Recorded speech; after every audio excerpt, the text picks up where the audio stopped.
नमस्कार दोस्तों, कैसे हो आप सब? बढ़िया हो? ओके। दोस्तों सबसे पहले तो आप सभी का वाईएसटी में स्वागत है। दोस्तों आज हम कक्षा 9वीं गणित के अध्याय 4 जिसका नाम है दो चरों वाले रैखिक समीकरण, इसे इंग्लिश में आप linear equation in two variables के नाम से जानते हैं। दोस्तों इसके बारे में आज हम जानेंगे डिटेल से। दोस्तों इस तरह के लेक्चर को देखने के बाद हाँ दोस्तों आप इस चैप्टर को अच्छी तरह से समझ पाएंगे, अच्छी तरह से पढ़ पाएंगे दोस्तों।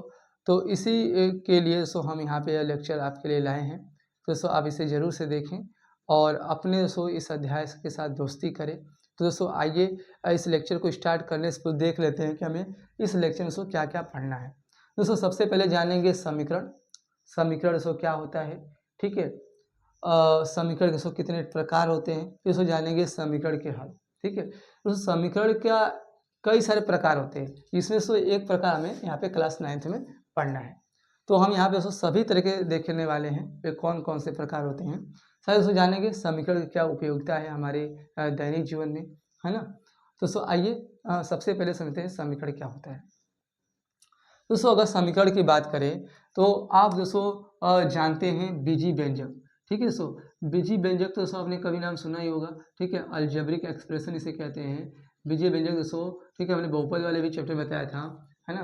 और दोस्तों बीजी व्यंजक को तो आप जानते हैं। बीजी व्यंजक दोस्तों क्या होता है, हम कुछ निश्चित चर यानी वेरिएबल और दोस्तों अचर यानी कांस्टेंट राशियों को दोस्तों क्या कर सकते दोस्तों आपस में प्लस माइनस गुणा या भाग के द्वारा जब आपस में क्या करते हैं कुछ निश्चित चरों को कुछ दो या दो से अधिक चर या अचर राशियों को जब इस प्रकार से हम प्लस माइनस गुणा भाग द्वारा जोड़ देते हैं, इसे दोस्तों x+5, ठीक है, x-3 या फिर इसको लिख दिया 2x या फिर दोस्तों x/2, इसको कोई भी चीज़ लिख दो आप इस प्रकार से x² + 5 x-3 कुछ चर या अचर राशियों को हम जिस प्रकार से लिख देते हैं तो हमारा बीजी व्यंजक बन जाता है। लेकिन दोस्तों क्या यह बीजी व्यंजक समीकरण है, तो इसका दोस्तों आंसर होगा नहीं। इसे दोस्तों समीकरण में क्या होता है, समीकरण में दोस्तों एक इक्वल का साइन होता है। याद रखना दोस्तों समीकरण में सबसे बड़ी चीज़ एक इक्वल का साइन होता है, ठीक है। इक्वल के साइन के पहले दोस्तों कुछ व्यंजक लिखे होते हैं और उसके बाद में लिखे होते हैं। अगर दोस्तों कुछ भी नहीं हो तो कम से कम जीरो तो जरूर होना चाहिए दोस्तों। जैसे x-3 बराबर अब यहाँ पे कुछ लिख दो 2 लिख दो, 2x बराबर देखो कुछ 1 लिख दो। तो इस प्रकार से दोस्तों हमारा क्या होता है, ये दोस्तों ये भी हमारा समीकरण है, ये भी हमारा समीकरण तैयार हो गया, यह भी दोस्तों एक समीकरण है। इसी वजह से कुछ हम लिख दें इस प्रकार से, कुछ भी कोई व्यंजक लिख दिया x+2 कुछ भी, तो इसमें हमारा क्या होगा एक प्रकार का समीकरण हो जाएगा। तो समीकरण का दोस्तों आपने तो कुछ समझ आइडिया तो आपको हो ही गया होगा। समीकरण से सबसे बड़ी चीज़ उसमें इक्वल का साइन होता है। उस इक्वल के साइन के सब पहले कुछ व्यंजक लिखे होते हैं कुछ बाद में। ये तो दोस्तों हमने बता दिया ऊपर ऊपर, लेकिन उससे इसके आइए गहराई में समझते हैं, इसके डेफिनेशन को हम समझते हैं। दोस्तों आइए समीकरण के डेफिनेशन को यहाँ पे हम समझने का प्रयास करते हैं। बोला है कि समता का ऐसा कथन जिसमें एक अज्ञात राशि होती है, उसे हम दोस्तों क्या कहते हैं, समीकरण कहते हैं। सबसे बड़ी चीज़ दोस्तों समझो समता कैसे, जैसे हमने बताया ना दोस्तों इक्वल का साइन है, समता का मतलब यहाँ पे है, इसका मतलब ऐसा इक्वालिटी यानी बराबर। बराबर का दोस्तों ऐसा कोई कथन हो इसमें कम से कम क्या हो, एक अज्ञात राशि हो, ऐसो एक ऐसी राशि हो जो हमें पता ना हो कि वह क्या है, वैसे दोस्तों कोई कथन हो तो समीकरण। दोस्तों कथन तो आप सुने होंगे ना, ठीक है। कथन दोस्तों हम हर व्यक्ति का कभी न कभी दोस्तों किसी न किसी व्यक्ति का हमें कथन आया होता है ना। जब हम समाचार पढ़ते हैं इस फलाने व्यक्ति का कथन इस बात पे है, इस प्रकार से दोस्तों में देखने को मिलती है ना। किसी व्यक्ति से कोई बात बोल देता है दोस्तों वही कथन है, लेकिन क्या हर बार उसको समीकरण होगा। जैसे मैं कह दूँ कल आपको स्कूल 8:30 बजे आना है, ठीक है। या हमारे आपका प्रिंसिपल बोलता है कभी कि आपको कल से स्कूल 8:30 बजे आना है, ठीक है। 8:30 बजे आना है स्कूल, ठीक है, 8:30 बजे स्कूल आना है। तो क्या दोस्तों यह कथन आपका समीकरण होगा? तो दोस्तों इसका उत्तर होगा नहीं, ये हमारा समीकरण नहीं होगा, क्योंकि दोस्तों इसमें कहीं दोस्तों बराबर का चिन्ह, इसे दोस्तों मैथमेटिकली लिखा जाए तो कोई इसमें बराबर का चिन्ह के रूप में लिख सकते हैं। 8:30 बजे स्कूल आना है, इसे मैथमेटिकली तो पहले तो लिखा नहीं जा सकता, कोई इक्वल का दोस्तों साइन तो होगा नहीं। लेकिन मैं इसे कर दूँ दोस्तों 2 व 3 का योगफल, 2 व 3 का योगफल, ठीक है, 2 व 3 का योगफल 5 के बराबर होता है। 2 व 3 का योगफल किसके बराबर होता है भाई, योगफल 5 के बराबर होता है। इसे दोस्तों जब आप मैथमेटिकली लिखोगे तो क्या लिखोगे, इसे आप लिख सकते हो 2 व 3, ठीक है, का योगफल। सो 2 व 3 का योगफल किसके बराबर होता है भाई, 5 के बराबर। इसे मैथमेटिकली इस प्रकार लिख सकते हैं। क्या सो यह हमारा समीकरण होगा, क्योंकि दोस्तों अभी देख रहे हैं कि एक बराबर का चिन्ह होना चाहिए, बिल्कुल दोस्तों है, ठीक है। लेकिन दूसरा बात यहाँ पे दोस्तों कह रहा है कि अज्ञात राशि होनी चाहिए, जो कि दोस्तों यहाँ पे क्या है, सभी ज्ञात राशियाँ हैं, 2 भी जानते हो, 3 भी, 5 भी, एक अज्ञात राशि होनी चाहिए। दोस्तों अगर इसे समीकरण इसे बनाने के लिए दोस्तों, ठीक है, या तो दोस्तों अगर हम 2 की जगह यक्स लिख दें, ठीक है, तो भी दोस्तों हमारा क्या बन जाएगा दोस्तों, ये हमारा एक समीकरण बन जाएगा, ठीक है। या फिर दोस्तों हम, ठीक है, 3 की जगह कुछ अन्य अज्ञात राशि लिख दें, मान लीजिए एक्स वाई जेड, कुछ भी लिख सकते हैं दोस्तों, ABCD में कोई अच्छा, तो ये भी दोस्तों हमारा क्या हो जाएगा, एक समीकरण तैयार हो जाएगा। ये भी दोस्तों आप समझ चुके होंगे समीकरण का मतलब क्या होता है। कोई भी दोस्तों ऐसा कोई बराबर कथन हो, इसमें कम से कम क्या हो, एक अज्ञात है। इसमें दोस्तों अज्ञात राशि कौन है, यक्स, और इसमें कौन है, वाई, ठीक है। बराबर के पहले दोस्तों कुछ व्यंजक लिखा है, बराबर के बाद बन गया दोस्तों समीकरण। तो यहाँ पे दोस्तों आपने जाना समीकरण क्या है। अब इसके महत्व की बात करें दोस्तों, अंकगणित में दोस्तों हमारे दैनिक जीवन में दोस्तों बहुत सारी ऐसी प्रॉब्लम आती हैं। इसमें न तो हम अंकगणित न तो रेखा गणित दोस्तों इनकी सहायता से हम उसे सॉल्व नहीं कर पाते हैं। दोस्तों सहारा हम लेते हैं किसका, समीकरण। दोस्तों बीजगणित का एक इम्पोर्टेंट टॉपिक माना जाता है ना, जो दोस्तों हमें बहुत सारी चीज़ों को सॉल्व करने में मदद करता है। अब दोस्तों बात करते हैं समीकरण के टाइप्स। दोस्तों जैसा कि हमने दोस्तों बताया, समीकरण के कई सारे टाइप्स होते हैं, है ना, और जो हमें अलग अलग कक्षाओं में पढ़ना होता है, जो कि सो हमें इस कक्षा में क्लास 9th में जो पढ़ना है सो 2 चर वाले में, इसमें दोस्तों हम आएंगे। आइए पहले समझते हैं समीकरण के प्रकार, उसी में दोस्तों सारा समीकरण आ जाएगा, इसमें दोस्तों आपका यह भी आ जाएगा। तो आइए देखते हैं समीकरण क्या प्रकार है। दोस्तों आइए इस चार्ट को समझने का प्रयास करते हैं, जो समीकरण के प्रकार को दर्शा रहा है। तो समीकरण की बात करें तो बेसिकली दोस्तों यह 4 प्रकार के हमें देखने को मिलते हैं। पहला दोस्तों है यहाँ पे रैखिक समीकरण, लीनियर इक्वेशन। यहाँ पे दोस्तों है द्विघात समीकरण, क्वाड्रेटिक इक्वेशन। और तीसरा दोस्तों हमें त्रिघात समीकरण है, क्यूबिक इक्वेशन इसे कहते हैं। और दूसरा है दोस्तों चतुर्घात समीकरण, बाई क्वाड्रेटिक इक्वेशन। दोस्तों अगर इन समीकरण के प्रकार की अगर बात करें, सबसे पहला जो है यहाँ पे रैखिक समीकरण, ये दोस्तों हमें 2 प्रकार को देखने को मिलता है। एक दोस्तों एक चर में, जो आपको पहले कक्षाओं में पढ़ाया गया होगा, ठीक है। और दूसरा दोस्तों जो यहाँ पे हमें पढ़ना है, वही दोस्तों है 2 चरों में रैखिक समीकरण, ठीक है। सो यहाँ पे जो हमें पढ़ना सो यह वाला पड़ता है 2 चरों में रैखिक समीकरण, 2 चर वाला है ना। अब दोस्तों देखो, फिर दोस्तों द्विघात समीकरण और त्रिघात और चतुर्घात है। दोस्तों हम सब पे यहाँ पे चर्चा करेंगे थोड़ा, लेकिन दोस्तों आइए हम शुरू से दोस्तों पहले समझते हैं रैखिक समीकरण जो है इसका क्या मतलब है। दोस्तों रैखिक का अर्थ होता है, रैखिक का मतलब होता है एक, और द्वि का मतलब आप जानते हो 2 होता है। रैखिक का मतलब होता है 1, और द्वि का मतलब 2, और त्रि का मतलब होता है 3, और चतुर का मतलब होता है 4, है ना। इसको अगर इसके जनरल रूप देखा जाए, यानी इसको अगर साचा की बात मतलब कैसे ये देखने मिलते हैं, जनरल रूप कौन सा इसका, कैसे ये देखने में मिलते हैं, तो दोस्तों जो हमारा रैखिक समीकरण होता है वो इस प्रकार से, अगर रैखिक समीकरण में अगर एक चर की बात करें तो इस फॉर्म में देखने को मिलता है, और 2 चर की बात करें तो इस फॉर्म में हमें देखने को मिलता है। ऐसा समझने का प्रयास करते हैं, कह रहे हैं कि ax प्लस बी, क्यों दोस्तों हम इसे कह रहे हैं कि यह रैखिक है। सबसे पहले तो इसे समझो, हाँ इसे हम क्यों कह रहे हैं रैखिक है, क्योंकि दोस्तों देखो यहाँ पे दोस्तों चर के दोस्तों पावर जो है, जो हमें चर राशि दोस्तों दे रखा है ज्ञात राशि x, इसमें जो चर के दोस्तों पावर है, यहाँ पे दोस्तों देखो चर के जो पावर है वो हमारा क्या है, 1 है। इसे रैखिक कहा जा रहा है, ठीक है। रैखिक इसे कहते हैं। और एक चर क्यों बोले किसको, क्योंकि हमें इसमें दोस्तों एक ही प्रकार का चर है यक्स।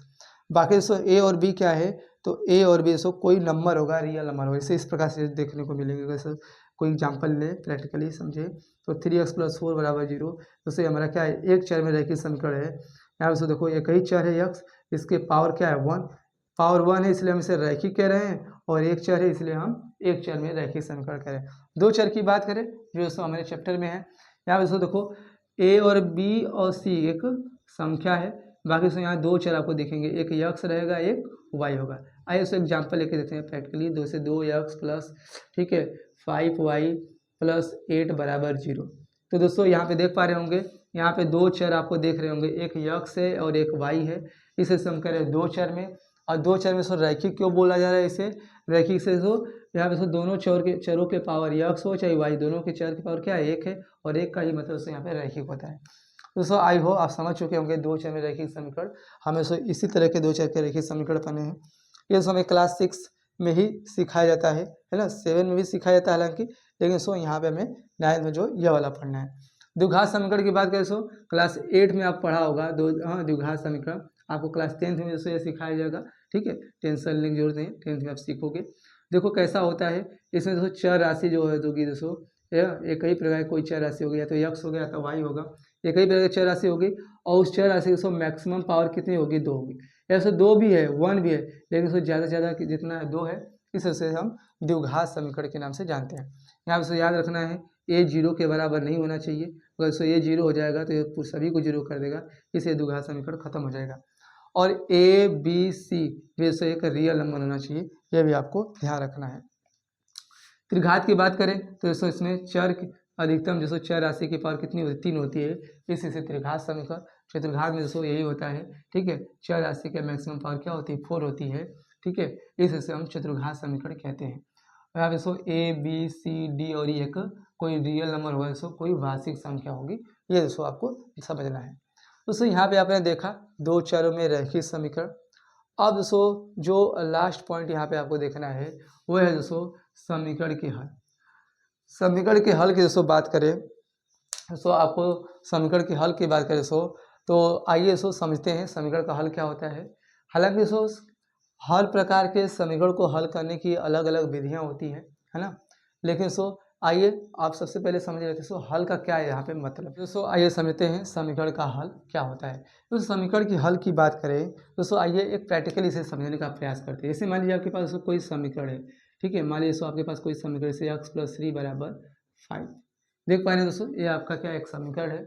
और मैं समीकरण का हल पूछूँ और इसे पहचान लिया कौन सा समीकरण है, ठीक है, तो देखो इसमें जो चर के पावर क्या है, मैक्सिमम 1 है, तो यह रैखिक होगा। 2 रहता था द्विघात हो जाता, 3 रहता त्रिघात, 4 रहता था चतुर्घात।